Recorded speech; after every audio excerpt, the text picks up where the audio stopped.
So ఇంకా overall గా Pushpa cinema గురించి చెప్పాలంటే పుష్ప 1 అయితే తగ్గేదేలే, పుష్ప 2 అయితే అస్సలు తగ్గేదేలే. Welcome back to my channel. ఇప్పుడే పుష్ప సినిమా అయితే చూడడమే జరిగింది. సో మా ఊర్లో మా హోమ్ టౌన్ మిర్యాలగూడలో అయితే ప్రీమియర్ షో అయితే కంప్లీట్ అయితే అయిపోయింది 9:30కి. సో సినిమా అయిపోయిన సరికల్లా 1 అయితే అయింది. సో ఇప్పుడైతే ఆ సినిమాకి సంబంధించిన రివ్యూ అయితే నేనైతే ఇస్తున్నా. సో ఆ సినిమా నాకు నచ్చిందా లేదా అనే దాని గురించి అయితే ఇప్పుడు వీడియోలో అయితే మాట్లాడుకుందాం. So let's get started. So ముందుగా పుష్ప సినిమా గురించి మాట్లాడుకుంటే, సో ఇది సీక్వెల్ సినిమా. సో మనందరికి తెలిసిందే. సో పుష్ప 1 అయితే 2021 అయితే రిలీజ్ అయింది. ఇప్పుడు పుష్ప 2 అయితే 2024 December 5th అంటే రేపు అయితే రిలీజ్ కాబోతుంది అఫీషియల్ గా. సో ఈ రోజే జరిగిన అయితే ప్రీమియర్స్. సో ఇప్పుడు ఈ సినిమా నాకు నచ్చిందంటే, సో నాకు చాలా బాగా నచ్చిందని నేను చెప్తాను. ఎందుకంటే ఈ సినిమా అన్ని రకాలుగా కంప్లీట్ గా ప్యాక్ అయ్యి వచ్చేసింది సినిమా. సో అందరు ఎవరైనా సాటిస్ఫై అయితే అవుతారు సినిమా చూసినోళ్ళు. సో నేనైతే రికమెండేషన్ అయితే ఇస్తున్నా ఈ సినిమాని అందరూ చూడమని. సో కంప్లీట్ గా చూసిన వాళ్ళైతే కంప్లీట్ గా సాటిస్ఫై అయితే అవుతారు. సో సాటిస్ఫై గా ఉన్న ఎవరైనా ఉంటే వాళ్ళు మాత్రం యాంటీ ఫ్యాన్స్ అనుకోవచ్చు. సో ఇప్పుడు డీటెయిల్ గా అయితే మాట్లాడుకుందాం. సో నాకు ఎందుకు నచ్చింది అనే దాని గురించి. సో ఈ రివ్యూ చూసే ముందు నా ఛానల్ అయితే సబ్స్క్రైబ్ చేయండి, కుదిరితే ఈ వీడియోని లైక్ చేసి షేర్ కూడా చేయండి. ఎందుకంటే ఇలాంటి కంటెంట్ నాకు మరింత తేవడానికి అయితే ఎంకరేజ్ ఉంటుంది. So please do subscribe friends. నాకు సబ్స్క్రైబ్ చేసి ఎంకరేజ్ చేయండి. సో ఇలాంటి వీడియోలు మరింత తేవడానికి, టైంకి తేవడానికి ఎంకరేజింగ్ ఉంటుంది. So please do subscribe. Present అయితే దగ్గర 200 అయితే ఊరు సబ్స్క్రైబర్స్. కొంచెం మీరు ఆ సబ్స్క్రైబ్ బటన్ నొక్కి సబ్స్క్రైబ్ చేస్తే కొద్దిగా నాకు సబ్స్క్రైబర్స్ అయితే పెడతారు.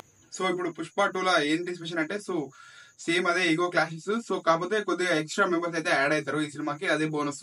సో ఇప్పుడు పుష్ప 2 సినిమా గురించి చెప్పాలంటే మెయిన్ పిల్లర్ అయితే అల్లు అర్జున్ అని చెప్పొచ్చు. సో ఆయన అయితే తాండవం అయితే ఆడేసిండు ఈ సినిమాలో. సో మెయిన్ గా 2 ఎపిసోడ్లు అయితే ఉంటుంది. సో సెకండ్ హాఫ్ లో ఒకటి జాతర ఎపిసోడ్, ఒకటి ఇంకా క్లైమాక్స్ లో ఒకటి ఫైట్ అయితే ఉంటుంది. సో ఇరగా అయితే తీసిండు. సో నాకు తెలిసి ఇప్పుడు దాకా మనం అందరం అనుకుంటుంటాం జనరల్ గా అయితే బెస్ట్ యాక్టర్ ఎన్టీఆర్ అని. సో ఇప్పటి నుంచి మనం కూడా అల్లు అర్జున్ అయితే అనుకోవచ్చు బెస్ట్ యాక్టర్ అని. సో మనకి నేషనల్ అవార్డు అయితే వచ్చేస్తుంది.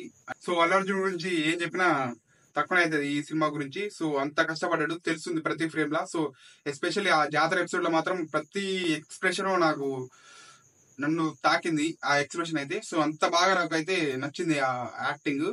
సో మీరు కూడా కనెక్ట్ అయితే అవుతారు ఈజీగా యాక్టింగ్ కి. సో మస్త్ అనిపించింది చూస్తున్న స్క్రీన్ మీద. సో వేరే లెవెల్. అల్లు అర్జున్ కి ఉన్న డెడికేషన్ కి అయితే మనం అయితే అందరం అయితే హ్యాట్స్ ఆఫ్ అయితే చెప్పాలి. ఎందుకంటే ఆయన కుటుంబపురం సినిమా టైంలో ఆయన చెప్పిండు కమర్షియల్ సినిమాలో ఒక పీక్ లో పెడతాను. సో ఇది ఫస్ట్ కమర్షియల్ సినిమా. సో అట్లాంటి సినిమాని ఆయన టాప్ లో అయితే పెట్టిండు అని చెప్పొచ్చు. సో ఈ సినిమా రిగార్డెస్ అనిపిస్తుంది నాకు. దగ్గర 1000 CR ప్లేస్ అయితే కొడతా అనిపిస్తుంది. ఎస్పెషల్లీ నార్త్ వాళ్ళకైతే ఇంకా బాగా అయితే కనెక్ట్ అవుతుంది.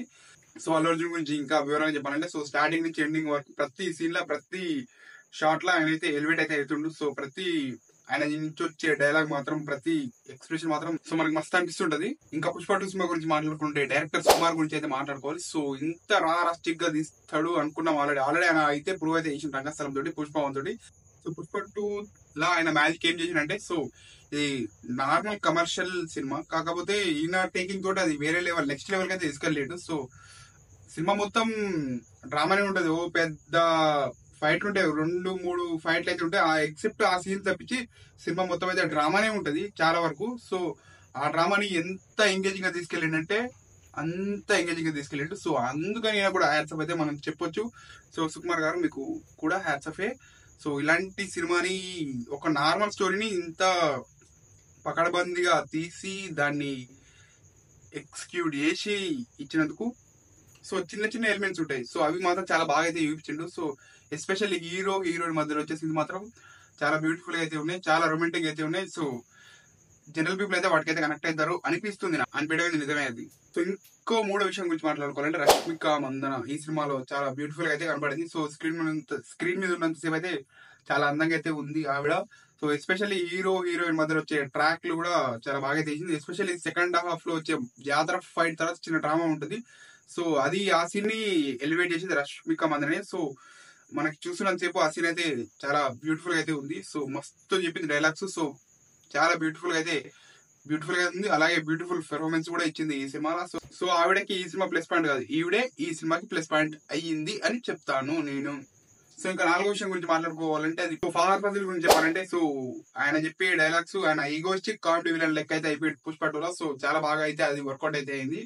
ఎస్పెషల్లీ హీరోకి విలన్ కి మధ్యలో వచ్చే సీన్స్ మాత్రం చాలా బాగా సెట్ అయితే అయింది. సో ఆయన చెప్పే డైలాగ్స్ కానీ, పుష్పకి అలాగే ఫహద్ ఫాసిల్ కి వచ్చే సీన్స్ కానీ చాలా బాగా ఎలివేట్ అయితే అయినాయి. సో వాళ్ళిద్దరి మధ్యలో కెమిస్ట్రీ కూడా సెట్ అయితే అయింది ఈ సినిమాలో. సో ఇంకా 5వ విషయం గురించి మాట్లాడుకుంటే, దేవి శ్రీ ప్రసాద్. ఆయన ఇచ్చిన సంగీతం అంటే సాంగ్స్ కూడా చాలా బాగున్నాయి. సో ఎస్పెషల్లీ ఆయన ఇచ్చిన బీజిఎం మాత్రం క్లైమాక్స్ లో కానీ జాతర ఫైట్ లో కానీ మస్తు సెట్ అయింది. సో యాప్ట్ అయితే అయిపోయింది సినిమాకి. సో చాలా బాగా యూస్ఫుల్ అయింది సినిమాకి, అది ఆ సీన్స్ ని ఎలివేట్ చేయడానికి. సో డిఎస్పి కూడా ఈ సినిమాకి బాగానే పని చేసిండు. సో ఈ సినిమాకి కెమెరామెన్ వచ్చేసి కూబా. సో ఆయన పూర్తి పేరు అయితే నాకు తెలియదు. సో హాఫ్ పేరు వచ్చేసి కూబా. సో ఈయనైతే క్లోజ్అప్ షాట్స్ అయితే అవి మనకు దగ్గర నుంచి చూస్తున్నట్టయితే నాకైతే అనిపించింది. సో అంత బాగా అయితే నేనైతే పని అయితే చేసిండు ఈ సినిమాకి. సో నాకు ఆయన వర్క్ అయితే నచ్చింది ఈ సినిమాకి చాలా బాగా అయితే. సో ఈ సినిమా చాలా వరకు అయితే చీకట్లోనే ఉంటుంది. సో ఆయన చాలా బాగా తీసిండు అని చెప్పొచ్చు సినిమాని. సో డైరెక్ట్ విజన్ కి తగ్గట్టుగా. ఇంకా ప్రొడ్యూసర్స్ మైత్రి మూవీ మేకర్స్ గారు వాళ్ళ గురించి మాట్లాడుకుంటే ఈ సినిమాకి వాళ్ళు ఎన్ని పైసలు పెట్టారో నాకైతే కరెక్ట్ గా అయితే తెలియదు. కానీ సో ట్రైలర్ చూసినప్పుడు అయితే నాకైతే కొంచెం క్వాలిటీ అయితే కొద్దిగా తగ్గినట్టు అనిపించింది. కానీ సో సినిమా చూసినప్పుడు మాత్రం నాకైతే పర్లేదు, బాగానే ఉంది అనిపిస్తుంది క్వాలిటీ మాత్రం. సో పుష్ప 2 గురించి చెప్పాలంటే ఒక చిన్న సెట్ బ్యాక్ అయితే ఉంది. సో ఆ సెట్ బ్యాక్ ఏంటంటే సో పుష్ప 1 ఎక్కడైతే ఎండ్ అవుతుందో పుష్ప 2 కూడా అక్కడైతే ఎండ్ అవుతుంది. సో కాకపోతే కొద్దిగా కొంతమంది శత్రువులు అయితే ఇంకా యాడ్ అయితే అవుతారు. సో సినిమా మొత్తం ఈ పుష్ప 2 సినిమా మొత్తం అయితే హీరో అండ్ విలన్ మధ్య ego clashes. So hero ego clashes ని తీసుకొని ఎట్లా దొక్కిండి అనేది ఈ పుష్ప 2 సినిమా. సో ఒక్క సెట్ బ్యాక్ ఉంది. సో సినిమా స్టార్టింగ్ నుంచి ఎండింగ్ వరకు అయితే కొంచెం కూడా ప్రొసీడింగ్స్ అయితే ఉండదు. సో ప్రతి స్టార్టింగ్ నుంచి ఎండింగ్ వరకు ఒక్కొక్క సీన్ వస్తూనే ఉంటది. సో ప్యాకింగ్ ఇట్లా వస్తూనే ఉంటది. సో దానివల్ల మనకైతే కొద్దిగా కూడా బోర్ అయితే ఉండదు. సో 3 hours 20 minutes మనల్ని అయితే ఆ సినిమా మొత్తం అయితే మనల్ని కూర్చోబెడతారు థియేటర్ లో. సో దానికి మనమైతే టీం కి అయితే మనం మెచ్చుకోవాలి. ఎందుకంటే 3 hours 20 minutes ఇంక్లూడింగ్ ఇంటర్వెల్ తో కలిపితే 3 hours 30 minutes. సో అంతసేపు మనల్ని థియేటర్ లో ఉంచడం అంటే పెద్ద గొప్ప విషయం అని చెప్పాలి. సో టీం అయితే దాని సక్సెస్ అని చెప్పొచ్చు. కాకపోతే చిన్న సెట్ బ్యాక్ ఏంటంటే నేను చెప్పింది ఆ ముచ్చట. సో స్టార్టింగ్ నుంచి ఎండింగ్ వరకు స్టోరీ అయితే ప్రొసీడ్ కాదు. సో పుష్ప 1 ఎక్కడైతే ఎండ్ అయిందో పుష్ప 2 కూడా అక్కడైతే ఎండ్ అయితే అవుతుంది. సో కాకపోతే కొంతమంది విలన్లు అయితే యాడ్ అవుతారు. సో సినిమా మొత్తం అయితే ఏముందంటే సో హీరోకి వచ్చే ఈగో క్లాషెస్ ని వాటిని ఎట్లా హీరో ఎదిగి తొక్కిండి అనేది పుష్ప 2. సో చూసేయండి, మజా వస్తుంది. సో ఇంకా ఓవరాల్ గా పుష్ప 2 సినిమా గురించి చెప్పాలంటే సుకుమార్, అల్లు అర్జున్ ఇంకా వాళ్ళ టీం అయితే కలిసి కంప్లీట్ గా ఒక కమర్షియల్ సినిమాని అయితే పక్కడబందీ అయితే ప్యాక్ అయితే ఇచ్చారు.